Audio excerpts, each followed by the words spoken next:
Homework, time management tips. Hi and welcome to Videojug. When you move up to secondary school, the amount of homework you are given will begin to increase.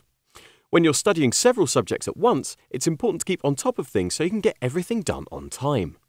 We asked David Littlemore, assistant head teacher at Whitton School in London, to give us his advice on managing your time effectively. Get organised. It's very important to make sure that you use your personal organiser or diary or whatever you may use for recording your homework effectively, because that's going to be the key sort of tool as to what you've got to do, when you've got to do it by, and what you actually have to do. There's a few crucial things that you need to think about. One is making sure you date it, making sure that you put the teacher down and where that came from and which teacher issued that homework. Also, importantly, the subject, most importantly, the date that it needs to be handed in.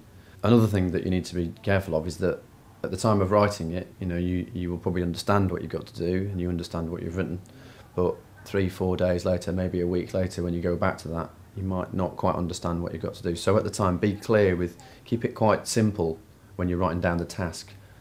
Do difficult tasks first. It's important to do the difficult tasks early on because, as with all difficult tasks, it might take you a lot longer than you originally intended. It might take 2 or 3 days. So it means that you can not necessarily have to rush it. The other advantage to that is that it means that you can then approach somebody for help. If you're after 2-3 hours of working on it, you're just not getting anywhere. You need to then go and see the teacher that set the task the next day maybe, and they'll be very helpful to guide you through it, or somebody at home, brother, sister or family member that can help you with that task. Take regular breaks.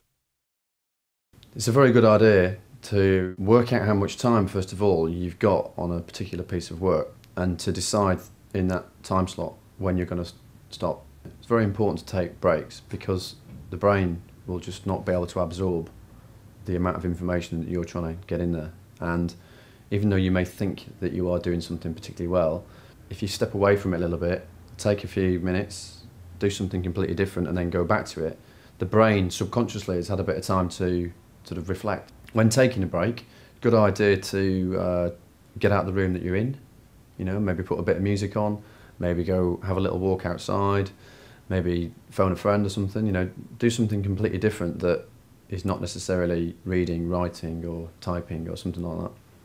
Also a good idea to have lots of fluids around, go for a drink, go and have a cup of tea or a glass of water or something. It's quite important to replenish and refresh the mind.